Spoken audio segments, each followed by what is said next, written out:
Hey everyone, welcome back to CryptoCache. Thank you so much for joining me here today. We're taking a quick look at Ethereum Classic, and before we do, we usually look at Bitcoin, but I can summarize it really quick and easy. We had a strong last couple of days. It's in a period of consolidation closer to 66, 67,000, right in between that little support channel. So we'll likely see the price bounce off of 66,000 here soon because it does need to consolidate for a little while longer before we see another break to the upside.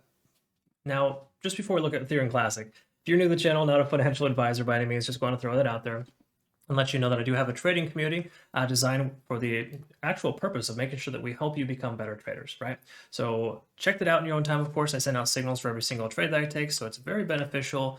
Obviously, it doesn't fit everyone, but for those who actually really need a leg up and might need kind of a great community to help back you up, check that out. You think you'll find benefit. Now take a look here at Ethereum Classic. Simply put, we are back on track. I mean, I wouldn't say it's 100% foolproof, but it is nice to see an increase of somewhere around the range of about 20% over the last couple of trading days. And obviously, we're looking a lot better than normal, right? So previously, we have had these increases before. It tried to ramp up, but July was just a rough month in general, with Bitcoin being closer to 30,000. Now there's more confidence in the market. People are starting to invest more in Ethereum Classic, and you can kind of see the price is starting to adjust. So looking at the indicators here, obviously one-day chart, RSI is under 70, peaking out right there at that point. It's neither good nor bad, it just kind of is what it is. The key takeaway here is that the price essentially bounced off of 50 and is coming back up to 70. So basically just means that 50 worked as a support level on the RSI, and we might actually see 70 either work as a resistance or a new support if it can break past that, right?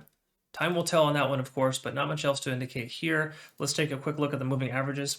Also great news here. Keep this in mind, the 50-day moving average was working as a nice support level here recently.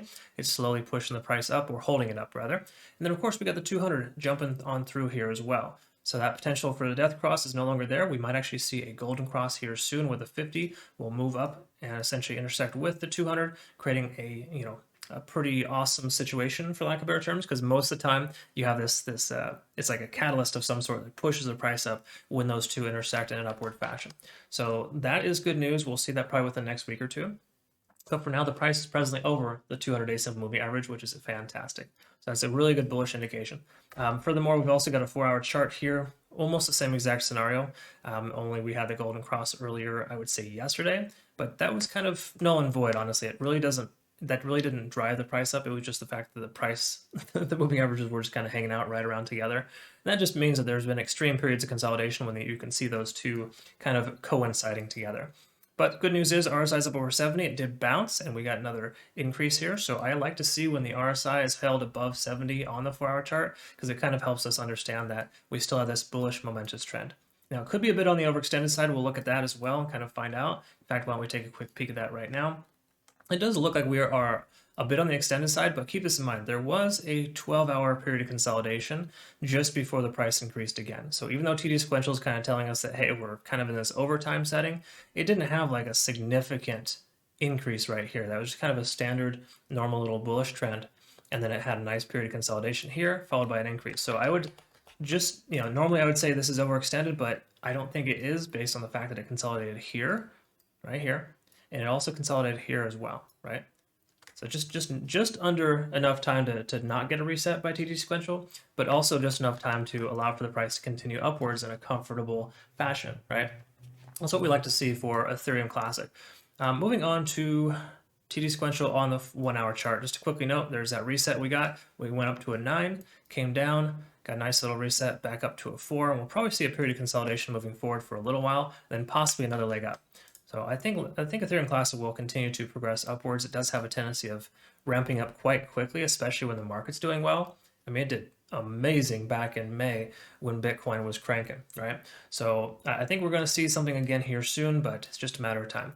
Now let's look at Ishimoku, kind of see what's going on. Obviously, we're above the cloud here. What could work out is the price could transition over here to kind of bounce off the cloud. So if we do get further consolidation, we might actually see the cloud essentially work as a strong support level.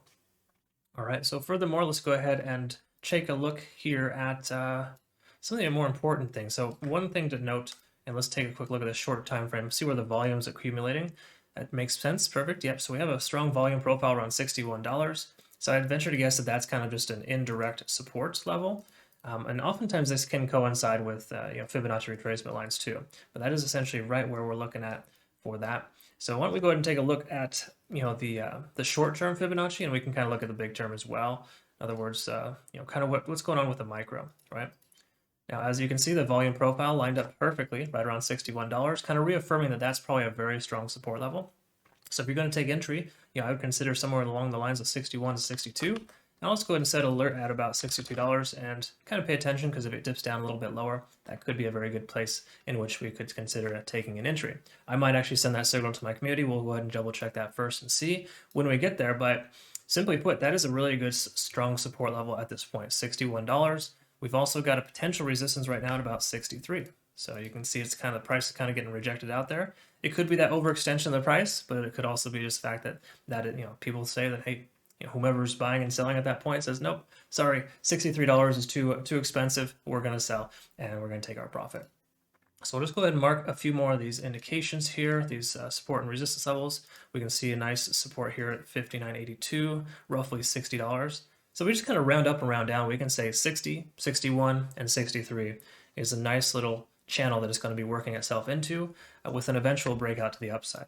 And I say breakout to the upside just because this has bullish qualities, right? Everything so far is showing us bullish sentiment. There's nothing that is bearish except for the fact that we have, a bit of an overextension on TD sequential in the 4-hour. That's normal.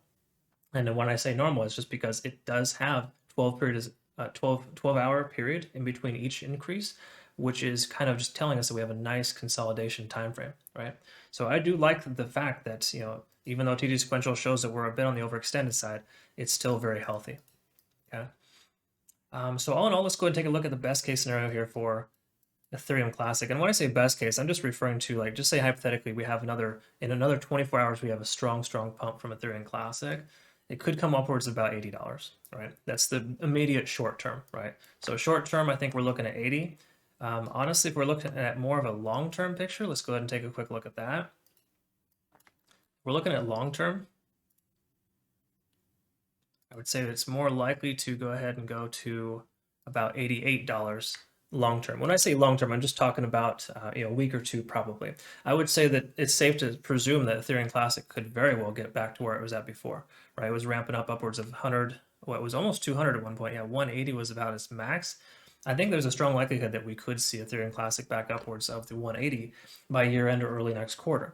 But for right now, I'd say that 60, right where the price is at right now is still very affordable, all things considered, because this coin does have a very sharp history of, really ramping up fast. So if this does consolidate closer to support, to say between 61 and 62, I'd definitely say it's a good consideration for a buy signal to go long upwards of $80.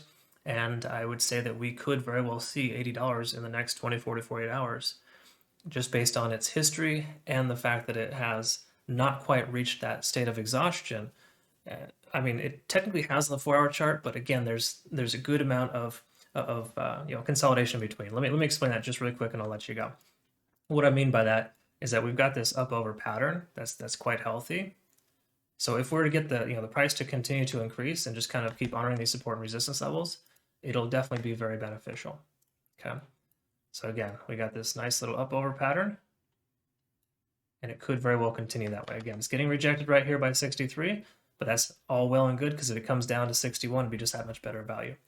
So pay attention to the price. I think we're in good shape here for Ethereum Classic for a long position, if nothing else, a swing trade position.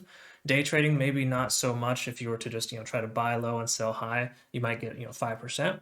But I would say if you have a swing trade for maybe just say the next week, it would be safe to presume you could likely get close to the profit target of around $80. So I recommend, if you're going to consider taking entry, buy closer to 61, 62 if possible, and obviously set your profit targets right below the major resistance levels, right? So for example, it would probably be $65 even instead of $65.50, right? It would probably be right around $72 even instead of $72.20.